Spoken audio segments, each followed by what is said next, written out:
Selamat datang di arah baru, ruang refleksi bagi jiwa yang ingin menemukan kekuatan sejati. Hari ini kita menyelami stoikisme, cara berpikir yang membuatmu tak terkalahkan dalam hidup. Para filsuf stoik mengingatkan, kita tak bisa mengendalikan dunia, hanya pikiran dan sikap kita sendiri. Badai akan datang, kritik akan muncul, kehilangan tak terelakkan. Namun kebebasan sejati lahir ketika kita berhenti melawan hal yang tak bisa diubah dan memilih fokus pada apa yang bisa kita kendalikan. Pikiran, kata, dan tindakan kita. Di sini kita belajar menerima kenyataan tanpa kehilangan arah, menata emosi tanpa memadamkan keberanian. Arah baru mengajakmu menapaki jalan ini, jalan ketenangan, keberanian, dan kebijaksanaan. Sebab kekuatan bukan berarti tanpa rasa takut, melainkan tetap tegak meski ketakutan hadir. Bersiaplah, karena dari sini kita melangkah menuju cara hidup yang tak dapat diguncang oleh apapun. Bayangkan sejenak, Anda berdiri di tengah alun-alun kota kuno Athena. Suara pedagang, langkah kaki, dan riuh diskusi filsafat memenuhi udara. Dari tempat seperti inilah stoikisme lahir, sebuah filsafat hidup yang berakar lebih dari 2000 tahun lalu, namun masih berdetak relevan hingga hari ini. Stoikisme bukan sekadar kumpulan teori yang rumit, tetapi sebuah seni menjalani hidup dengan kejernihan pikiran, keteguhan hati, dan kebijaksanaan yang teruji waktu. Stoikisme bermula dari ajaran Zeno dari Citium pada abad ketiga sebelum Masehi. Murid-muridnya tak duduk di ruang tertutup, melainkan belajar di Stoa Poikile, serambi berlukis di tengah keramaian kota. Dari kata stoa inilah nama stoikisme lahir. Sejak awal filosofi ini tidak pernah dimaksudkan sebagai pelarian dari dunia, melainkan panduan praktis bagi siapa saja yang harus berhadapan dengan riuhnya kehidupan. Pedagang, pemimpin, prajurit, bahkan rakyat biasa. Filsafat ini kemudian berkembang di tangan para pemikir besar seperti Seneca, Epictetus, dan Kaisar bijak Marcus Aurelius, yang meninggalkan catatan-catatan reflektif sebagai warisan abadi. Namun apa sesungguhnya inti stoikisme? Pada dasarnya, stoikisme mengajarkan satu prinsip sederhana, namun mendalam. Kita tidak memiliki kendali penuh atas apa yang terjadi di luar diri kita, cuaca, opini orang lain, keberuntungan, bahkan kesehatan kita. Satu-satunya wilayah yang sepenuhnya berada dalam kuasa kita adalah pikiran, sikap, dan tindakan kita sendiri. Segala penderitaan lahir ketika kita menolak kenyataan dan berusaha menggenggam hal-hal yang tak dapat digenggam. Dengan menerima fakta bahwa dunia berjalan di luar kehendak kita, kita menemukan kebebasan yang sejati. Bayangkan Anda kehilangan pekerjaan atau rencana besar yang Anda susun runtuh begitu saja. Seorang stoik tidak akan menutup mata terhadap rasa kecewa atau sedih. Mereka bukan batu tanpa emosi, namun mereka akan berkata, peristiwa ini di luar kendaliku, yang bisa kuatur adalah responku. Mereka memilih menata pikiran, mencari hikmah, dan melangkah ke depan dengan tenang. Bagi seorang stoik, kekuatan terbesar bukan terletak pada mengubah dunia, tetapi pada menguasai diri sendiri. Stoikisme juga menekankan 4 kebajikan utama: kebijaksanaan, keberanian, keadilan, dan pengendalian diri. Kebijaksanaan menuntun kita untuk melihat sesuatu apa adanya, bukan apa yang kita inginkan. Keberanian memberi kita kekuatan menghadapi rasa takut dan ketidakpastian. Keadilan mengingatkan kita bahwa kita adalah bagian dari komunitas, bahwa setiap keputusan harus menghargai kebaikan bersama. Dan pengendalian diri menjadi benteng dari nafsu dan amarah yang dapat menyesatkan. Keempat kebajikan ini bukanlah teori abstrak, melainkan panduan praktis dalam setiap keputusan harian. Dari cara kita berbicara, bekerja, hingga mencintai. Dalam dunia modern yang dipenuhi gangguan, media sosial yang memicu perbandingan, dan tekanan untuk selalu tampak berhasil, stoikisme menjadi oas ketenangan. Prinsip kuno ini mengajarkan kita untuk tidak diperbudak oleh pujian atau dicabik oleh kritik. Kita belajar melepaskan obsesi akan hasil dan fokus pada proses, pada upaya yang jujur. Seperti kata Epictetus, bukan apa yang menimpa kita yang penting, melainkan bagaimana kita bereaksi terhadapnya. Mengenal esensi stoikisme berarti mengundang perubahan cara pandang. Kita tidak lagi mengejar hidup tanpa masalah, karena itu mustahil. Sebaliknya, kita membangun jiwa yang kokoh, sehingga apapun badai yang datang, hati kita tetap tenang. Inilah pondasi yang membuat seseorang tampak tak terkalahkan. Bukan karena ia kebal dari kesedihan, melainkan karena ia memahami. Segala yang lahir di luar kendali tidak bisa merampas kebebasan batin. Di arah baru kita belajar bahwa stoikisme bukan warisan kuno yang lapuk. Ia adalah cermin yang menuntun kita pada kebijaksanaan abadi. Menerima apa yang tak bisa diubah, mengubah apa yang bisa kita kendalikan, dan membedakan keduanya dengan jernih. Dari pemahaman inilah langkah menuju ketenangan sejati dimulai. Bayangkan setiap pagi kita terbangun dengan ratusan kemungkinan. Cuaca yang tidak menentu, pesan singkat yang belum dibalas, pekerjaan yang menunggu, atau bahkan kabar tak terduga yang bisa mengubah rencana. Begitulah hidup, penuh hal-hal di luar jangkauan kita. Stoikisme mengajarkan bahwa ketenangan bukan muncul karena dunia menjadi ramah, tetapi karena kita memahami batas kendali kita sendiri. Inilah inti kebijaksanaan, membedakan apa yang sepenuhnya dalam kuasa kita dan apa yang tidak. Epictetus, seorang filsuf besar yang dulunya seorang budak, menulis dalam Enchiridion, beberapa hal berada dalam kekuasaan kita, beberapa tidak. Kalimat sederhana ini seolah menjadi peta untuk menjalani hidup. Kita dapat mengendalikan pikiran, pilihan, dan tindakan kita. Namun, kita tidak bisa mengendalikan cuaca, opini orang lain, hasil dari usaha, atau bahkan reaksi orang terhadap kebaikan kita. Mengabaikan pembedaan ini membuat kita lelah mengejar hal yang mustahil. Sebaliknya, memahaminya membuat kita bebas. Mari kita lihat contoh sederhana. Anda mempersiapkan presentasi penting. Anda bisa mengendalikan riset, latihan, dan cara Anda menyampaikan. Tapi Anda tidak bisa mengendalikan apakah audiens akan menyukai presentasi itu, apakah jaringan internet akan sempurna, atau apakah atasan akan setuju dengan ide Anda.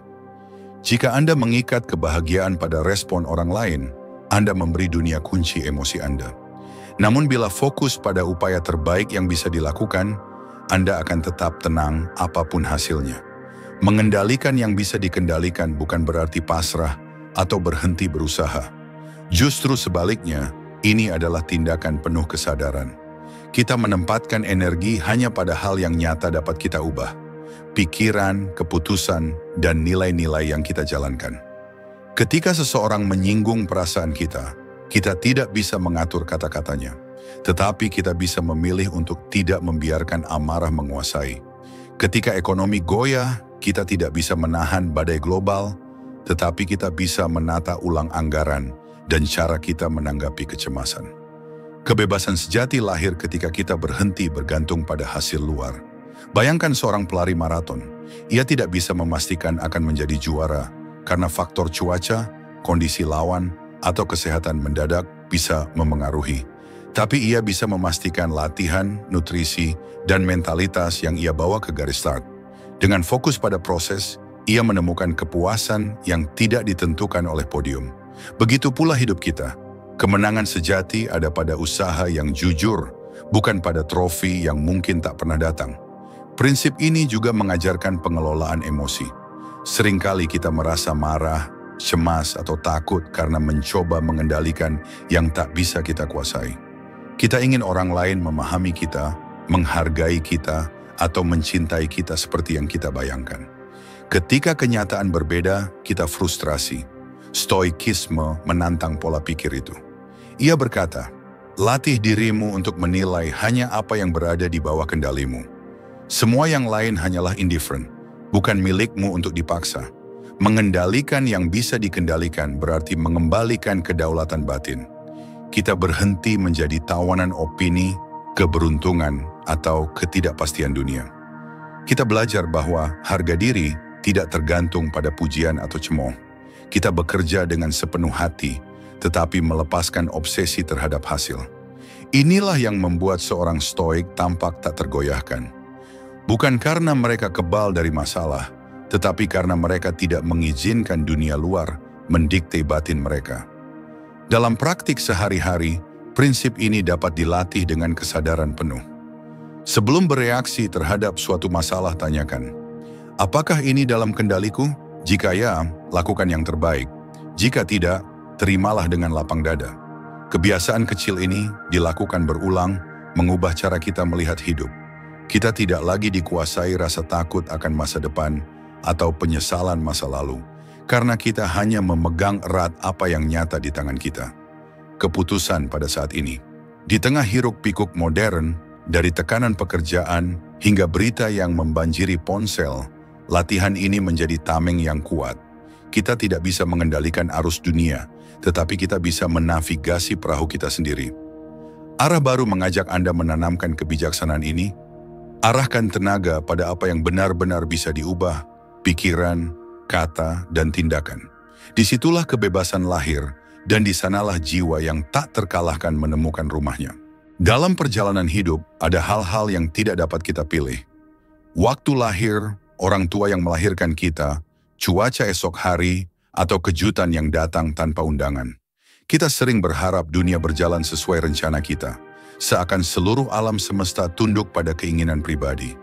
Tetapi kenyataan tak pernah menanyakan persetujuan kita. Disinilah stoikisme berbicara dengan suara jernih. Kebijaksanaan sejati lahir ketika kita mampu menerima yang tak terelakkan. Para filsuf stoik, dari Epictetus hingga Marcus Aurelius, menekankan satu prinsip penting. Hidup akan selalu memunculkan hal-hal yang berada di luar kendali kita. Kematian, perubahan, kehilangan, atau bahkan keberhasilan yang tak bisa kita prediksi. Kita boleh berusaha sekuat tenaga, tetapi hasil akhir tak pernah sepenuhnya berada di tangan kita. Menolak fakta ini sama saja melawan arus sungai. Kita akan lelah, terseret, dan akhirnya hanyut juga. Sebaliknya, menerima realitas berarti menyesuaikan arah layar agar perahu batin kita tetap tegak, bahkan di tengah badai. Menerima yang tak terelakkan bukanlah sikap pasif atau menyerah. Ini adalah keberanian untuk memandang kenyataan apa adanya, tanpa topeng harapan palsu. Ketika kehilangan dating, entah berupa kematian orang tercinta, kegagalan bisnis, atau hubungan yang berakhir, kita dihadapkan pada dua pilihan, tenggelam dalam perlawanan batin atau menatap kenyataan dengan ketenangan. Seorang stoik memilih yang kedua, bukan karena ia kebal rasa sakit, tetapi karena ia paham bahwa penderitaan ganda lahir ketika kita menolak yang tak dapat diubah. Bayangkan seseorang yang terus memikirkan seandainya saja. Seandainya saja keputusan itu berbeda. Seandainya saja takdir lebih ramah. Pikiran ini seperti belenggu yang menahan kita di masa lalu. Stoikisme mengingatkan, amor fati, cintai takdirmu. Bukan berarti mencintai kesedihan itu sendiri, melainkan menerima bahwa setiap kejadian, baik atau buruk, adalah bagian dari jalinan besar kehidupan yang tak sepenuhnya kita pahami. Dari sudut pandang ini, setiap kehilangan membawa pelajaran, setiap rintangan adalah guru yang menyamarkan diri. Dalam kehidupan modern, tantangan menerima yang tak terelakkan hadir dalam bentuk yang lebih halus. Kita mungkin gelisah karena kemacetan yang tak bisa dihindari, kecewa karena rencana liburan dibatalkan, atau frustrasi karena seseorang tidak memperlakukan kita seperti yang kita harapkan. Semua contoh kecil ini menuntut latihan stoik. Lepaskan perlawanan yang sia-sia. Tanyakan pada diri sendiri, apakah ini sepenuhnya dalam kendaliku? Jika tidak, tugas kita hanyalah menyesuaikan pikiran dan sikap, bukan memaksa dunia. Marcus Aurelius menulis dalam Meditations, semoga segala yang terjadi padamu adalah apa yang alam semesta inginkan. Karena apapun yang terjadi telah disesuaikan dengan kebutuhan alam semesta. Kata-kata ini bukan undangan untuk fatalisme, melainkan ajakan untuk percaya bahwa kita adalah bagian dari tatanan yang lebih besar. Alam memiliki irama, dan kita hanyalah satu nada di dalamnya. Ketika kita menerima irama itu, kita berhenti merasa terasing, kita menjadi bagian yang utuh. Penerimaan juga melatih kita menghadapi kefanaan. Kita tahu, meski jarang kita akui bahwa setiap orang yang kita cintai, termasuk diri kita sendiri, suatu hari akan tiada. Bagi banyak orang, kesadaran ini menakutkan. Bagi seorang stoik, kesadaran ini justru menghidupkan. Ia mendorong kita untuk menghargai setiap detik, untuk mengucapkan kata-kata baik sebelum terlambat, dan untuk hidup sepenuhnya di saat ini. Dengan menyadari bahwa segalanya sementara, kita belajar melepaskan genggaman yang terlalu erat pada hal-hal yang tak bisa kita pertahankan. Apakah menerima berarti kita berhenti berharap atau merencanakan? Tidak, kita tetap menanam, merancang, dan bermimpi. Tetapi kita melakukannya dengan pemahaman bahwa hasilnya bisa berbeda dari bayangan kita. Kita menabur benih dengan sepenuh hati, lalu merelakan hasilnya pada musim dan cuaca yang tidak kita kuasai. Inilah kebebasan, bekerja dengan sungguh-sungguh tanpa diperbudak oleh harapan yang kaku. Dalam praktik sehari-hari, penerimaan dapat dimulai dari hal-hal kecil. Menghela napas saat hujan mengacaukan agenda, menerima kritik dengan pikiran terbuka, atau berdamai dengan masa lalu yang tak bisa diulang. Setiap langkah kecil memperkuat otot batin kita untuk menghadapi peristiwa besar yang tak terelakkan. Seiring waktu kita menyadari bahwa ketenangan bukan berarti tidak ada badai, tetapi hadirnya hati yang kokoh meski badai itu datang. Di arah baru, kita belajar bahwa menerima yang tak terelakkan bukanlah tanda kelemahan, melainkan puncak kekuatan. Saat kita berhenti melawan kenyataan, kita berhenti menjadi korban. Kita menjadi pengamat yang bijak, pelaku yang sadar, dan jiwa yang bebas. Inilah kebijaksanaan yang mengubah cara kita memandang hidup. Menerima bukan berarti kalah, tetapi berdamai dengan irama alam semesta dan menemukan ketenangan yang tak bisa direnggut oleh apapun. Setiap manusia membawa dunia batinnya sendiri. Lautan perasaan yang kadang tenang, kadang bergelora. Kita semua pernah merasakannya, amarah yang mendadak membara, kegelisahan yang datang tanpa undangan, atau kesedihan yang seolah tak berujung. Emosi adalah bagian alami dari hidup. Mereka memberi warna dan kedalaman. Namun ketika emosi menguasai kemudi, kita sering kehilangan arah. Stoikisme mengajarkan bahwa kebahagiaan sejati tidak lahir dari menyingkirkan emosi, melainkan dari melatih ketabahan emosional, kemampuan untuk merasakan tanpa diperbudak olehnya. Ketabahan emosional dalam pandangan Stoikisme bukan berarti menjadi dingin seperti batu. Seorang Stoik bukanlah manusia yang mematikan perasaan. Sebaliknya, ia belajar mengenali emosi, memahaminya, dan menempatkannya pada porsi yang tepat. Marcus Aurelius, kaisar Romawi yang juga filsuf Stoik, menulis, "Emosi bukan musuh, tetapi pesan." Artinya, rasa marah, takut, atau sedih bukanlah kesalahan. Yang penting adalah bagaimana kita merespons pesan itu. Mengapa ketabahan emosional begitu penting? Karena hidup tak pernah berhenti menguji kita. Kita akan menghadapi kehilangan, ketidakadilan, kekecewaan, dan kejutan yang mengoyak rencana. Tanpa ketabahan, emosi bisa menenggelamkan akal sehat. Amarah yang tak terkendali dapat merusak hubungan. Ketakutan yang berlebihan dapat melumpuhkan langkah. Bahkan euforia yang tidak seimbang bisa membuat kita mengambil keputusan ceroboh. Ketabahan emosional adalah benteng yang menjaga kita tetap teguh di tengah arus. Melatih ketabahan dimulai dengan kesadaran diri. Kita perlu berhenti sejenak untuk memperhatikan apa yang kita rasakan dan mengapa kita merasakannya. Ketika kemarahan muncul, tanya pada diri sendiri, apa yang sebenarnya memicunya? Apakah hal ini benar-benar berada dalam kendaliku? Pertanyaan sederhana ini yang diajarkan Epictetus mampu menghentikan reaksi spontan yang sering kita sesali. Kesadaran membuka jarak antara stimulus dan respon, jarak itulah ruang kebebasan kita. Langkah berikutnya adalah membedakan fakta dan interpretasi. Seringkali, penderitaan emosional bukan datang dari peristiwa itu sendiri, melainkan dari cara kita menafsirkannya.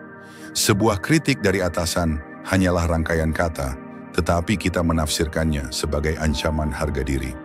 Cuaca buruk hanyalah fenomena alam, tetapi kita menilainya sebagai hari yang rusak. Seorang Stoik melatih pikiran untuk melihat peristiwa apa adanya, tidak ditambah beban penilaian yang berlebihan. Ketabahan juga lahir dari penerimaan. Kita tidak bisa mencegah orang lain berkata kasar, tidak bisa menahan waktu agar orang yang kita cintai tetap bersama selamanya. Tapi kita bisa menerima bahwa dunia bergerak di luar kendali kita. Penerimaan bukan pasrah, ini adalah pengakuan realistis bahwa beberapa hal hanya bisa dijalani, bukan diubah. Dari penerimaan, lahir kekuatan untuk tetap teguh meski badai mengguncang. Praktik harian menjadi kunci pembentukan ketabahan. Para Stoik mengandalkan latihan mental seperti premeditatio malorum, membayangkan kemungkinan buruk sebelum itu terjadi. Bukan untuk menakut-nakuti diri, tetapi untuk mempersiapkan hati. Dengan membayangkan rintangan, kita tidak terkejut ketika kenyataan datang. Latihan lain adalah jurnal malam, menulis refleksi tentang perasaan dan reaksi sepanjang hari. Kebiasaan ini menumbuhkan kesadaran dan memberi kita kesempatan mengevaluasi diri tanpa menghakimi. Selain latihan batin, ketabahan emosional tumbuh melalui kebajikan pengendalian diri. Ini berarti memilih kata sebelum berbicara, menahan amarah yang memuncak, atau menunda keputusan ketika emosi sedang tinggi. Pengendalian diri bukan menekan emosi, tetapi mengarahkan energinya dengan bijak. Kita belajar bahwa tidak semua dorongan harus diikuti. Kebebasan sejati justru hadir ketika kita bisa berkata, "Saya memilih tidak bereaksi seperti itu." Dalam kehidupan modern yang penuh tekanan, deadline pekerjaan, arus berita negatif, ekspektasi media sosial, melatih ketabahan menjadi semakin penting. Setiap hari kita disuguhi alasan untuk marah, iri, atau cemas. Tanpa ketabahan, kita mudah menjadi budak keadaan. Tetapi ketika batin terlatih, kita mampu menghadapi gangguan dengan kepala dingin. Kita mungkin merasakan sakit, tetapi kita tidak dikuasai olehnya. Ketabahan emosional bukan tujuan akhir, melainkan perjalanan seumur hidup. Kita tidak akan selalu sempurna. Akan ada hari ketika emosi lebih kuat dari tekad. Namun setiap kali kita memilih untuk menyadari, menerima, dan mengarahkan perasaan dengan bijak, kita memperkuat otot batin yang tak terlihat.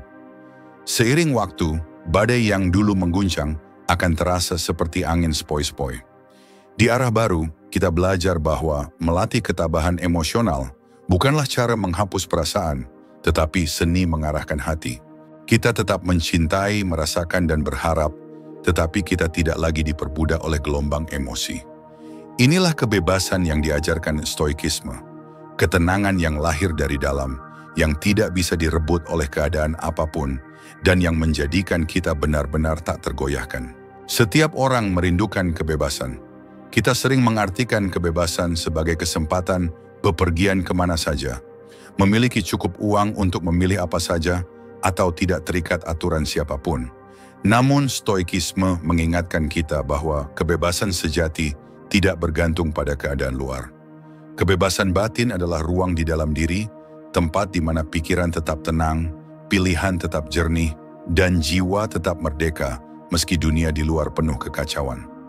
Marcus Aurelius, kaisar sekaligus filsuf, menulis dalam Meditations, "Kebahagiaanmu bergantung pada kualitas pikiranmu." Kata-kata ini sederhana namun mendalam. Kebebasan sejati lahir ketika pikiran tidak diperbudak oleh hasrat, ketakutan, atau pendapat orang lain. Kita boleh saja tinggal di istana, tetapi jika pikiran terikat pada ketakutan akan kehilangan kekuasaan, kita tetap seorang tawanan.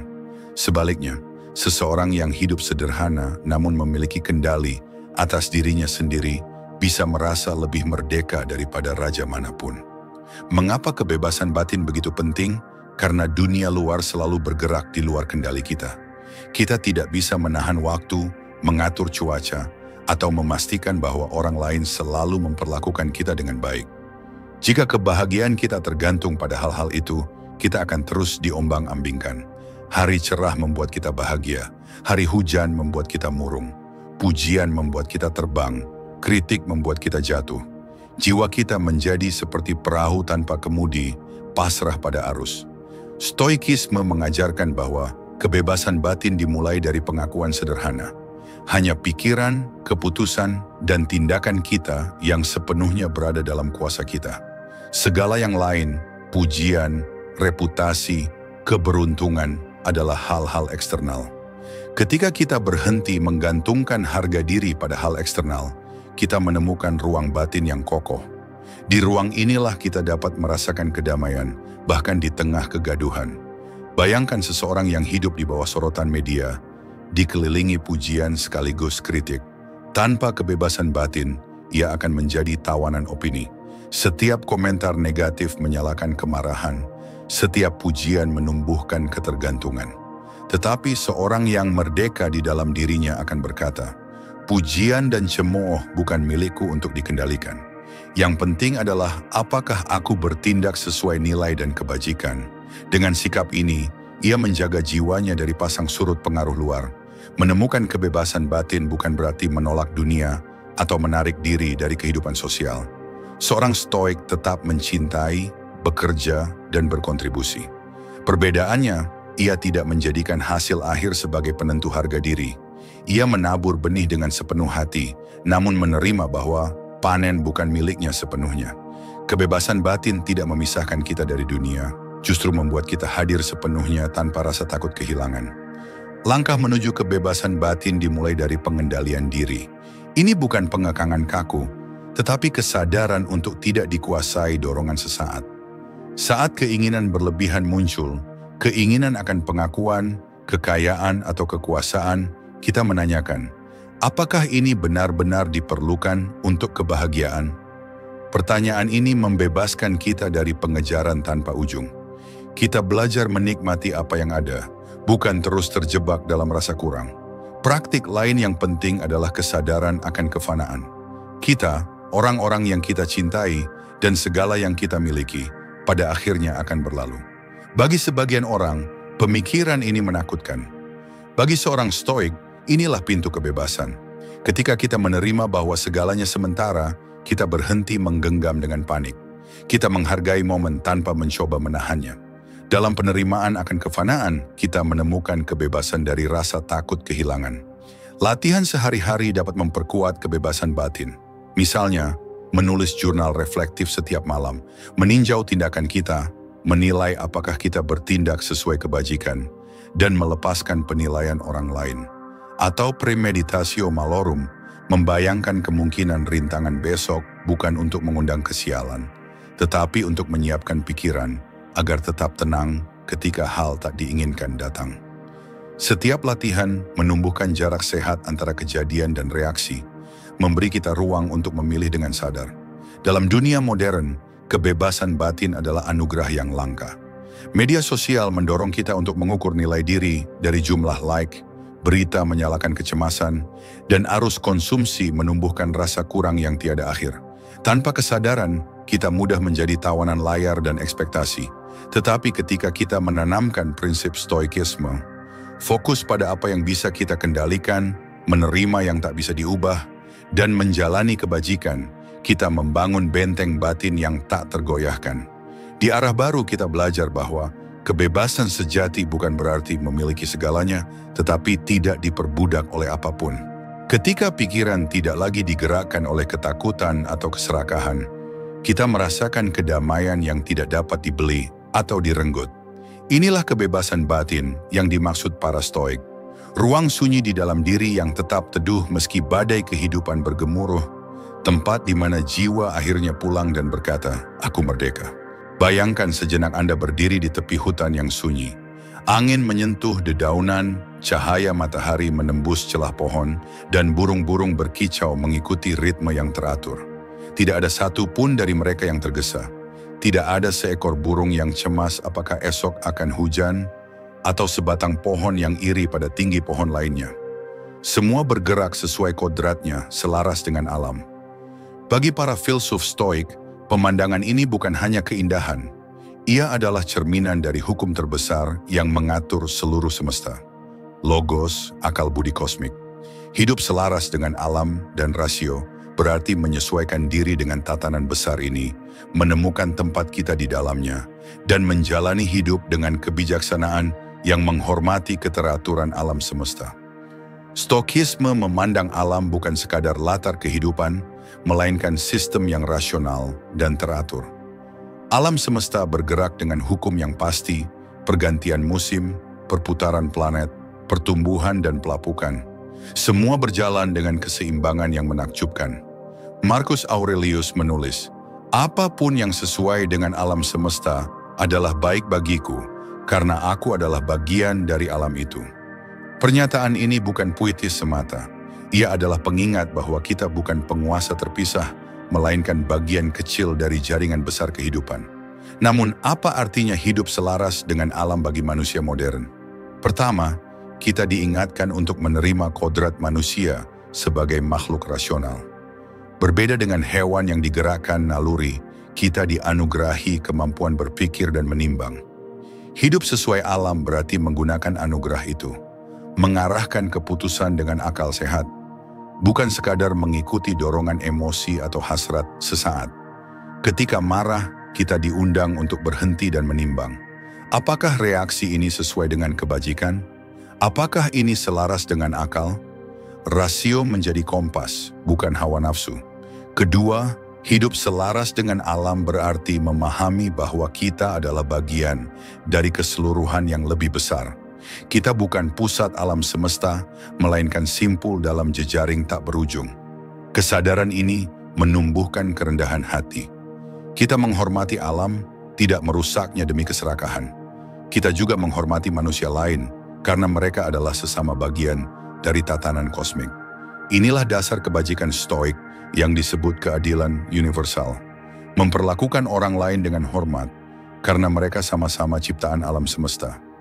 Contoh praktisnya tampak dalam kehidupan sehari-hari. Saat kita menghadapi perubahan, seperti kehilangan pekerjaan, kegagalan rencana, atau cuaca yang tak bersahabat, kita diingatkan bahwa perubahan adalah hukum alam. Musim berganti, daun gugur, sungai mengalir. Menolak perubahan sama saja menolak napas alam semesta. Seorang stoik berkata, "Seperti musim, hidup bergerak. Tugasku adalah menyesuaikan langkah, bukan melawan arus." Dari penerimaan ini lahir ketenangan. Hidup selaras dengan alam juga mengandung makna menjaga keseimbangan batin. Alam mengajarkan ritme. Ada waktu bekerja, ada waktu beristirahat. Namun kita sering melawan ritme ini. Kita bekerja tanpa henti, mengabaikan tubuh dan pikiran, mengejar ambisi tanpa jeda. Padahal, seperti bumi yang butuh malam untuk memulihkan diri, jiwa kita pun perlu keheningan. Mengikuti alam berarti menghargai jeda, memberi ruang untuk refleksi, dan tidak terjebak dalam keinginan yang tak ada habisnya. Stoikisme juga menekankan bahwa hidup selaras dengan alam berarti menanam kebajikan sebagai pusat tindakan. Alam semesta, dalam keteraturannya, menampilkan harmoni yang didasari kebijaksanaan. Maka tugas manusia adalah hidup sesuai kebijaksanaan itu melalui 4 kebajikan stoik: kebijaksanaan, keberanian, keadilan, dan pengendalian diri. Ketika kita membuat keputusan berdasarkan kebajikan ini, kita selaras dengan logos, rasio yang menata kosmos. Pertanyaannya, bagaimana kita melatih hidup yang demikian di tengah dunia modern yang penuh distraksi? Kita dapat memulai dari kesadaran sederhana. Berhenti sejenak untuk merasakan alam, berjalan tanpa ponsel sambil menghirup udara, mendengarkan denyut bumi yang tenang. Latihan lain adalah refleksi rasional. Menulis jurnal setiap malam, mengevaluasi apakah tindakan hari ini selaras dengan kebajikan, bukan sekadar keinginan. Dengan langkah kecil, kita menanamkan kebiasaan untuk kembali ke pusat, ke alam dan rasio. Di era digital, godaan untuk melawan alam sangat kuat. Kita mengejar kecepatan tanpa batas, memaksa tubuh untuk begadang, menuntut dunia mematuhi keinginan kita. Akibatnya, kita sering merasa hampa, kehilangan keseimbangan. Stoikisme menawarkan jalan pulang. Kembalilah pada hukum alam. Hargai keteraturan, dengarkan akal, dan lepaskan keinginan mengendalikan yang tak terkendali. Di arah baru, kita belajar bahwa hidup selaras dengan alam dan rasio bukanlah sikap kuno, tetapi kearifan yang justru paling relevan hari ini. Ketika kita menapaki jalan ini, kita tidak hanya menemukan ketenangan pribadi, tetapi juga memberi harmoni pada dunia sekitar. Kita menjadi manusia yang utuh, menggunakan akal budi, menghormati alam, dan berjalan seirama dengan hukum semesta. Dalam keselarasan itulah kita menemukan kebebasan yang tidak bisa diguncang, seolah berkata pada diri sendiri, "Aku bagian dari alam dan itulah kekuatanku." Setiap manusia, tanpa kecuali, akan berjumpa dengan kritik dan ujian. Entah itu kritik dari orang lain yang mungkin dilontarkan secara kasar, atau ujian hidup yang datang tiba-tiba tanpa peringatan. Banyak orang tersandung bukan karena besarnya masalah, tetapi karena cara mereka menafsirkan dan merespons.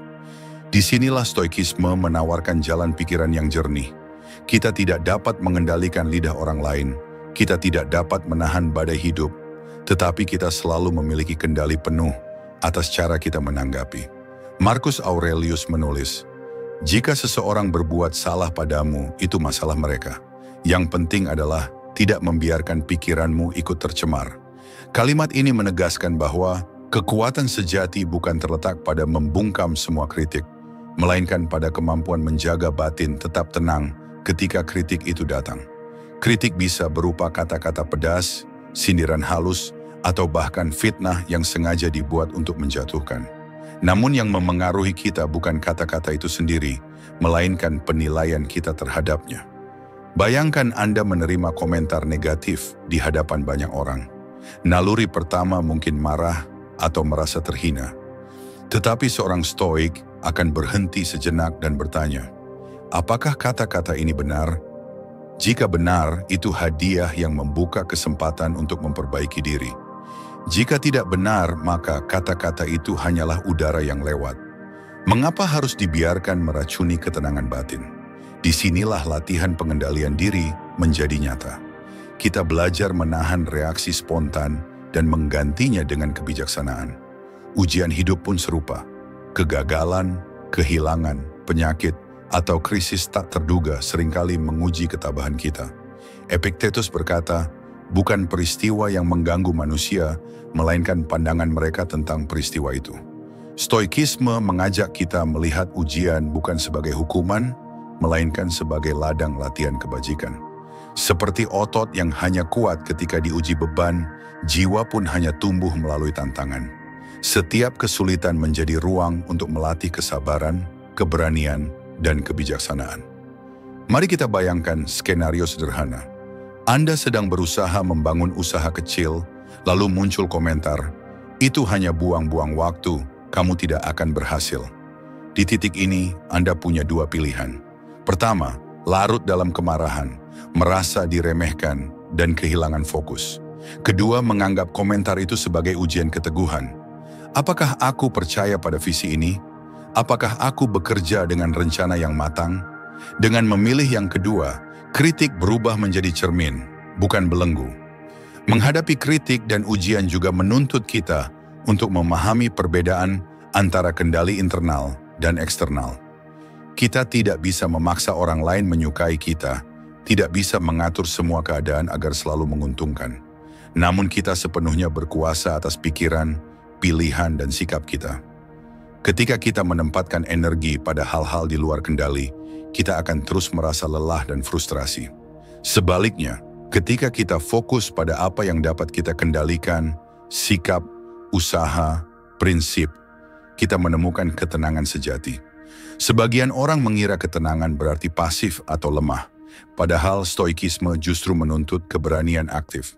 Membalas kritik dengan ketenangan adalah bentuk kekuatan, bukan kelemahan.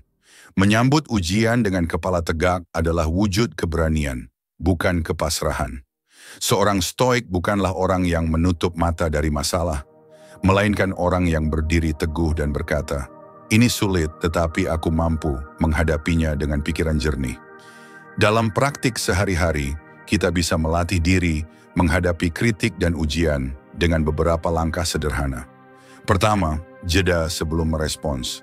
Tarik napas, beri jarak, dan biarkan emosi awal mereda. Kedua, evaluasi isi kritik dengan jujur. Apakah ada kebenaran di dalamnya? Jika ada, ambil pelajaran. Jika tidak, lepaskan. Ketiga, tetap setia pada nilai-nilai kebajikan, keadilan, kebijaksanaan, keberanian, dan pengendalian diri. Nilai-nilai inilah jangkar yang membuat kita tetap kokoh di tengah gelombang. Kita juga perlu mengingat bahwa kritik seringkali lebih berbicara tentang si pengkritik daripada diri kita. Banyak orang melontarkan kata-kata tajam karena luka mereka sendiri, rasa iri, atau ketidakpuasan pribadi. Menyadari hal ini membantu kita melihat kritik dengan mata yang lebih luas. Itu bukan cerminan mutlak tentang siapa kita, melainkan refleksi kondisi batin orang lain. Di arah baru kita belajar bahwa kritik dan ujian bukan musuh, melainkan bagian alami dari perjalanan manusia. Setiap komentar pedas, setiap kegagalan, setiap kesulitan adalah panggilan untuk menjadi lebih kuat dan lebih bijaksana.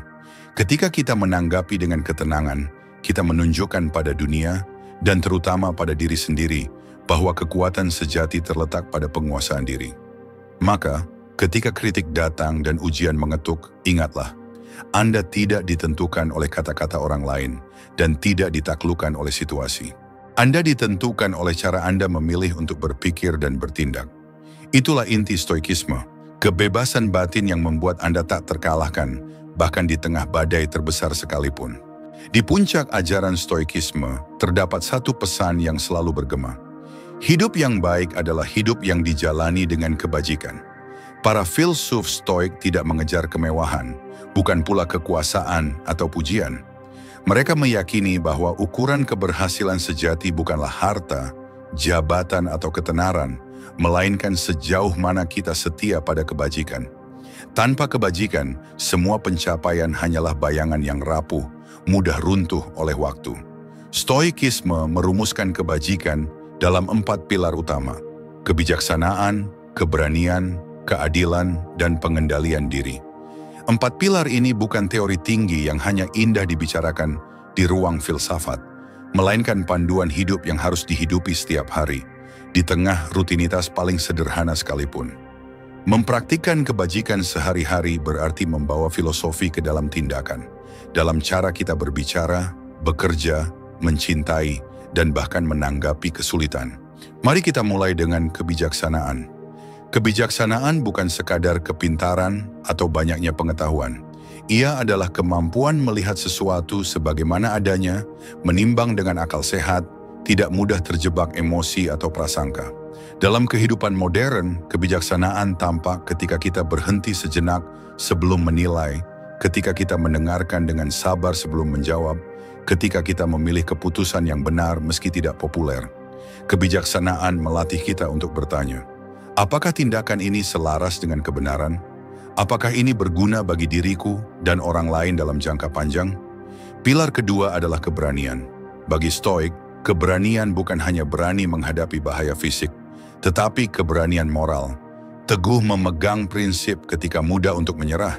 Keberanian hadir ketika kita jujur meski risiko dikritik, ketika kita melangkah di jalur yang kita yakini meski banyak yang meremehkan. Dalam dunia yang sering menyanjung kenyamanan dan pengakuan instan, keberanian berarti tetap memegang integritas meski harus berjalan sendirian. Selanjutnya, keadilan. Marcus Aurelius menulis, keadilan adalah kebajikan yang paling mulia, karena tanpa keadilan, tidak ada kebajikan yang lain dapat berdiri. Keadilan bukan hanya urusan pengadilan atau hukum negara. Ia dimulai dari hal-hal kecil, menghargai waktu orang lain, membayar yang layak, menepati janji, memperlakukan setiap orang dengan hormat. Mempraktikkan keadilan sehari-hari berarti menyadari bahwa setiap interaksi adalah kesempatan untuk menegakkan martabat kemanusiaan. Pilar keempat adalah pengendalian diri. Ini mungkin tantangan terbesar di zaman serba cepat dan penuh godaan. Pengendalian diri berarti menata dorongan, menjaga keseimbangan antara keinginan dan kebutuhan, antara kesenangan sesaat dan kebahagiaan jangka panjang. Ia terlihat ketika kita menahan amarah sebelum meledak, menolak konsumsi berlebihan, atau tetap fokus meski dunia digital menarik perhatian tanpa henti. Pengendalian diri bukan menolak kesenangan, melainkan memastikan kita yang memimpin, bukan keinginan yang memerintah. Mempraktikkan keempat kebajikan ini tidak menuntut momen besar atau panggung megah. Ia hidup dalam tindakan kecil yang konsisten, memberi tempat duduk pada orang tua di kendaraan umum, memilih kata yang lembut saat marah, menepati janji meski tidak ada yang mengawasi, atau bekerja sungguh-sungguh walau tidak dipuji. Kebajikan sehari-hari adalah kebiasaan, bukan pertunjukan. Namun mempraktikkan kebajikan bukan jalan yang selalu mulus. Dunia sering memberi godaan untuk memilih jalan pintas, mengabaikan kebenaran demi kenyamanan, menutupi kesalahan demi citra, menunda tindakan benar karena takut kritik. Disinilah stoikisme menuntut disiplin batin. Epictetus mengingatkan, Jangan berharap peristiwa berjalan sesuai keinginanmu. Berharaplah dirimu mampu menanggapinya dengan baik. Kebajikan adalah tanggapan kita terhadap setiap situasi, bukan hadiah dari dunia, melainkan komitmen pribadi. Bagaimana cara menumbuhkan kebajikan agar melekat dalam kehidupan sehari-hari? Stoikisme menyarankan latihan refleksi harian. Marcus Aurelius menulis catatan pribadi setiap malam, menilai tindakannya dengan jujur. Di mana ia gagal, di mana ia berhasil setia pada kebajikan. Kita bisa meniru dengan jurnal singkat. Hari ini, apakah aku bertindak adil? Apakah aku menahan amarah? Apakah aku berani mengatakan kebenaran? Latihan ini bukan untuk menghakimi diri, melainkan untuk terus bertumbuh. Selain itu, kita dapat memulai dari niat sederhana di pagi hari. Sebelum memulai aktivitas, tanyakan, hari ini aku akan bertemu orang yang marah, orang yang iri, orang yang kasar. Namun aku akan tetap setia pada kebajikan. Aku akan bersikap adil, bijaksana, berani dan menahan diri. Dengan niat yang disadari, kita menyiapkan pikiran untuk menghadapi dunia yang tak terduga. Pada akhirnya, mempraktikkan kebajikan sehari-hari adalah fondasi kebebasan batin. Harta bisa hilang, reputasi bisa runtuh, keadaan bisa berubah. Namun kebajikan yang kita hidupi tidak dapat dirampas oleh siapapun. Ia menjadi benteng yang membuat kita tak terkalahkan, sebagaimana cita-cita stoikisme. Di arah baru, kita diingatkan bahwa kebahagiaan sejati bukan datang dari apa yang kita miliki, tetapi dari siapa kita menjadi. Ketika kebijaksanaan menuntun keputusan, keberanian menopang langkah, keadilan memandu relasi, dan pengendalian diri menjaga keseimbangan, kita menemukan kekuatan yang tak tergoyahkan. Itulah makna sejati dari mempraktikkan kebajikan sehari-hari. Jalan tenang menuju hidup yang penuh makna dan kemuliaan yang tidak dapat dilenyapkan oleh waktu. Bayangkan sejenak. Detik jam yang berdetak pelan tak pernah berhenti. Setiap ketukan jarum adalah pengingat bahwa hidup terus bergerak maju, tak menoleh ke belakang, tak menunggu siapapun. Bagi para filsuf Stoik, kesadaran akan waktu bukan sekadar perhitungan jam dan kalender, tetapi kebenaran mendasar yang membentuk cara kita hidup. Mereka menatap kefanaan bukan dengan rasa takut, melainkan dengan kejernihan, bahwa hidup ini singkat, dan justru karena itu, setiap momen menjadi tak ternilai. Marcus Aurelius menulis dalam Meditations, waktu manusia adalah sekejap, esensi kita rapuh, persepsi kita kabur, tubuh kita rentan. Kata-kata ini tidak dimaksudkan untuk menakuti, tetapi untuk membangunkan. Kita sering hidup seolah waktu adalah milik tak terbatas, menunda kebaikan, menunda kata maaf, menunda mimpi, seakan esok selalu terjamin. Padahal esok hanyalah kemungkinan, bukan kepastian. Stoikisme menegaskan, kesadaran akan kefanaan adalah kunci untuk hidup sepenuhnya hari ini. Epictetus mengingatkan, kamu bukan abadi. Menunda untuk hidup dengan baik adalah membuang waktu yang tidak akan kembali. Inilah ajakan mendasar, berhentilah menunggu momen sempurna. Tidak ada hari yang benar-benar ideal untuk memulai sesuatu yang berarti. Hidup yang sejati terjadi sekarang, dalam detik ini, bukan nanti. Menyadari bahwa waktu terbatas menuntun kita untuk memilih dengan lebih bijak apa yang kita lakukan, siapa yang kita temui, bahkan bagaimana kita merespons kesulitan. Kesadaran akan kefanaan juga menuntun kita pada kebebasan batin. Ketika kita benar-benar memahami bahwa segala sesuatu akan berlalu, baik kebahagiaan maupun penderitaan, kita berhenti menggenggam dengan putus asa. Kemenangan besar, pujian, bahkan masalah yang terasa berat, semuanya akan menjadi kenangan. Seorang stoik tidak mengejar keabadian melalui harta atau nama besar, melainkan melalui tindakan yang bermakna pada setiap saat. Hidup yang singkat justru memberi nilai pada setiap langkah yang kita ambil. Mari kita bayangkan keseharian modern. Kita sering terjebak dalam rutinitas tanpa sadar.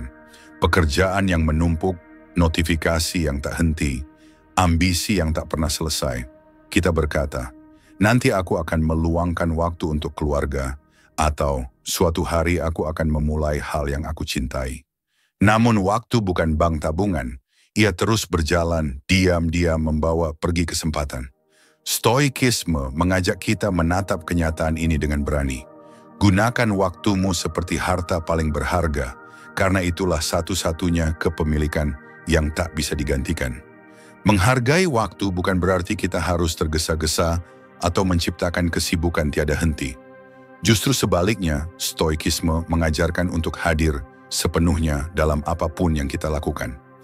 Saat berbicara dengan sahabat, kita benar-benar mendengar. Saat bekerja, kita sepenuhnya fokus, bukan sekadar menyelesaikan tugas. Saat beristirahat, kita benar-benar merasakan ketenangan tanpa rasa bersalah. Kehadiran penuh, itulah cara paling sejati menghormati waktu yang terus berjalan. Kefanaan juga memberi perspektif mendalam tentang kematian. Bagi banyak orang, kematian adalah sesuatu yang menakutkan, bayangan gelap yang dihindari. Tetapi stoikisme mengajarkan memento mori, ingatlah kematian, bukan untuk menimbulkan kecemasan, tetapi untuk menyalakan rasa syukur. Menyadari bahwa kita akan mati suatu hari nanti justru menghidupkan setiap detik. Kita lebih berani mencintai, lebih tulus memaafkan, lebih tekun berkarya, karena kita tahu bahwa kesempatan ini tidak akan terulang. Dalam kehidupan sehari-hari, kita dapat mempraktikkan pemaknaan waktu dengan langkah-langkah sederhana namun dalam. Pertama, sisihkan momen setiap pagi untuk menyadari bahwa hari ini adalah hadiah. Katakan pada diri sendiri, hari ini mungkin yang terakhir, maka aku akan menjalani dengan penuh makna. Kedua, prioritaskan apa yang benar-benar penting. Tanyakan, apakah kegiatan ini sejalan dengan nilai dan tujuan hidupku? Ketiga, beranilah mengatakan tidak pada hal-hal yang hanya menghabiskan waktu tanpa memberi nilai bagi jiwa. Menjadi bijak dengan waktu juga berarti menerima bahwa orang-orang di sekitar kita pun fana. Mereka yang kita cintai, teman yang kita temui, semuanya sementara. Kesadaran ini membuat kita lebih lembut, lebih sabar, dan lebih menghargai setiap interaksi. Alih-alih menunda ungkapan kasih, kita mengatakannya sekarang. Alih-alih menyimpan dendam, kita memilih berdamai karena kita tahu kesempatan itu bisa hilang kapan saja. Di arah baru, kita diajak untuk melihat waktu bukan sebagai musuh yang terus mencuri, melainkan sebagai guru yang lembut. Setiap ketukan detik adalah undangan untuk hadir, mencipta, dan mengasihi. Kefanaan bukan kutukan, tetapi anugerah yang membuat setiap momen menjadi permata. Maka hiduplah dengan kesadaran penuh. Jangan menunda kebaikan yang bisa dilakukan hari ini. Jangan menunggu keberanian muncul untuk mengejar mimpi. Ingatlah, apapun yang kita genggam akan berlalu, dan justru karena itu, setiap momen adalah abadi dalam nilainya. Stoikisme menuntun kita untuk tidak sekadar menghitung hari, tetapi membuat setiap hari berarti, sehingga ketika waktu kita usai, kita bisa berkata dengan tenang, aku telah hidup sepenuhnya. Bayangkan sebuah kehidupan di mana ketenangan batin tidak terguncang oleh perubahan cuaca, kritik tajam, atau kegagalan rencana. Sebuah hidup yang tidak dikuasai oleh amarah atau ketakutan, melainkan diarahkan oleh kebijaksanaan, keberanian, keadilan, dan pengendalian diri. Inilah gambaran stoikisme ketika bukan lagi sekadar teori atau bacaan, tetapi sudah menjadi gaya hidup yang dihayati dari pagi hingga malam. Stoikisme lahir lebih dari 2000 tahun lalu, namun kekuatannya tetap relevan karena berbicara pada inti kemanusiaan. Bagaimana kita menghadapi hal-hal yang tak dapat kita kendalikan? Menjadikan stoikisme sebagai gaya hidup berarti bukan hanya mengutip kata-kata Marcus Aurelius atau Epictetus, tetapi menanamkan prinsip-prinsipnya ke dalam setiap keputusan, kebiasaan, dan cara kita memandang dunia. Langkah pertama adalah memahami bahwa stoikisme bukan pelarian dari kenyataan, melainkan cara untuk hidup sepenuhnya di dalamnya. Seorang stoik tidak menutup mata dari masalah, ia justru menatap kenyataan dengan kepala tegak. Ketika badai datang, ia tidak bertanya, mengapa aku? Melainkan, apa yang bisa kulakukan dengan kekuatan dan kebajikan yang kupunya? Dengan cara ini, stoikisme menjadi kompas moral dan mental yang memandu arah, bukan sekadar teori indah yang disimpan di rak buku. Langkah kedua adalah latihan harian. Stoikisme tidak bisa dipelajari sekali lalu selesai. Ia adalah keterampilan yang diasah setiap hari, seperti otot yang dilatih agar kuat. Para filsuf stoik menekankan pentingnya jurnal refleksi, mencatat pikiran di pagi hari untuk menyiapkan diri, dan meninjau kembali di malam hari untuk menilai apakah kita telah hidup sesuai kebajikan. Misalnya, sebelum memulai aktivitas, kita bisa menulis, "Hari ini aku mungkin akan bertemu orang yang marah atau tidak adil, tetapi aku akan tetap tenang dan bertindak sesuai prinsip." Di malam hari kita menanyakan, apakah aku menahan amarah? Apakah aku berlaku adil dan bijaksana? Latihan sederhana ini menanamkan kesadaran yang perlahan membentuk karakter. Ketiga, mengintegrasikan kebajikan ke dalam rutinitas sehari-hari. 4 kebajikan stoik, kebijaksanaan, keberanian, keadilan, dan pengendalian diri harus menjadi landasan setiap pilihan, bukan hanya dalam momen besar, tetapi juga dalam hal kecil. Kebijaksanaan tampak ketika kita menimbang perkataan sebelum berbicara. Keberanian hadir ketika kita mengambil keputusan benar, meski tidak populer. Keadilan terwujud saat kita menghormati orang lain, bahkan mereka yang berbeda pandangan. Pengendalian diri terlihat ketika kita menolak dorongan sesaat demi kebaikan jangka panjang. Ketika kebajikan ini menjadi kebiasaan, stoikisme berhenti menjadi konsep, ia menjadi napas kehidupan. Keempat, mengelola emosi dengan kesadaran. Menjadi stoik bukan berarti menekan perasaan atau menjadi dingin. Sebaliknya, stoikisme mengajarkan kita untuk merasakan sepenuhnya tanpa diperbudak emosi. Marah, sedih, atau takut adalah manusiawi, tetapi kita belajar menanggapi dengan pikiran jernih. Saat kemarahan muncul, kita menarik napas, memberi jarak, dan memilih kata yang tepat. Saat kehilangan datang, kita menerima dengan lapang, menyadari bahwa kefanaan adalah bagian dari tatanan alam. Pengendalian ini bukan penolakan, melainkan kebebasan batin. Kelima, memahami batas kendali. Salah satu inti stoikisme adalah membedakan antara apa yang bisa dan tidak bisa kita kendalikan. Kita tidak bisa mengatur opini orang lain, cuaca, atau keberuntungan. Kita hanya berkuasa atas pikiran, sikap, dan tindakan kita sendiri. Dengan kesadaran ini, kita berhenti membuang energi pada hal-hal di luar kendali dan menyalurkannya pada apa yang bisa kita lakukan. Inilah sumber ketenangan yang tak terguncang. Fokus pada lingkaran kendali diri. Keenam, membangun komunitas kebajikan. Stoikisme tidak menuntut kita hidup terisolasi. Justru, ia mengingatkan bahwa kita adalah bagian dari kosmos, dari masyarakat manusia yang saling terhubung. Menjadikan stoikisme gaya hidup berarti membangun hubungan yang berlandaskan kebajikan, memberi teladan dalam tindakan, dan mendorong kebaikan bersama.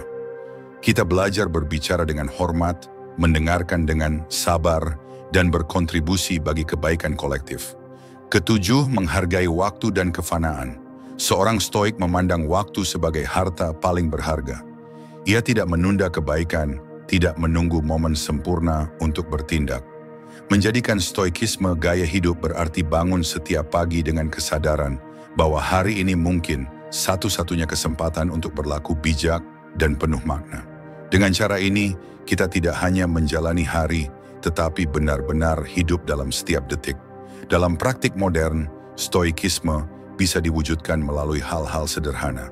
Saat bangun, mulailah hari dengan refleksi singkat. Apa yang ada dalam kendaliku hari ini? Bagaimana aku bisa hidup sesuai kebajikan? Saat menghadapi konflik, tarik napas, tanyakan, apakah reaksiku sejalan dengan kebijaksanaan? Saat malam tiba, tulis jurnal singkat tentang keberhasilan dan kegagalan dalam menghidupi kebajikan. Perlahan kebiasaan ini membentuk karakter yang tangguh, tenang, dan penuh makna. Menjadikan stoikisme gaya hidup bukan berarti menjadi sempurna atau kebal dari kesalahan. Kita tetap manusia yang bisa marah, sedih, atau gagal.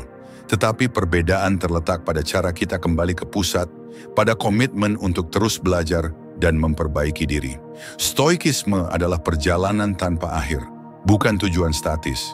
Di arah baru kita memahami bahwa gaya hidup stoik bukan sekadar pilihan filosofis, melainkan jalan menuju kebebasan batin.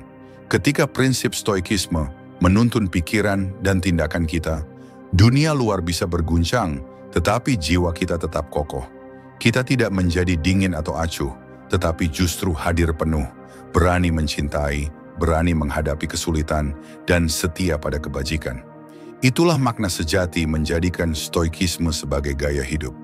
Sebuah seni untuk hidup dengan tenang, bijaksana, dan tak tergoyahkan apapun yang terjadi. Di setiap perjalanan yang kita bahas di Arah Baru, satu pesan selalu sama. Ketenangan batin bukanlah hadiah dari nasib, melainkan keterampilan yang dilatih. Stoikisme mengajarkan kita untuk fokus pada kendali diri, menerima hal yang tak terelakkan, dan menanamkan kebajikan dalam setiap langkah. Bila prinsip ini terus dipraktikkan, hidup menjadi lebih jernih, bebas dari reaksi berlebihan, dan penuh makna sejati. Channel Arah Baru hadir untuk menemani Anda menapaki jalan itu, memberi inspirasi, refleksi, dan dorongan agar setiap hari menjadi ruang pertumbuhan. Jika Anda mencari panduan untuk hidup dengan pikiran yang lebih tenang, hati yang lebih kuat, dan arah yang lebih jelas, bergabunglah bersama kami. Mari belajar melatih jiwa, menghadapi dunia tanpa takut, dan menemukan kebebasan batin yang tak tergoyahkan. Arah Baru bukan hanya tontonan, tetapi sahabat dalam perjalanan menemukan kekuatan sejati diri Anda.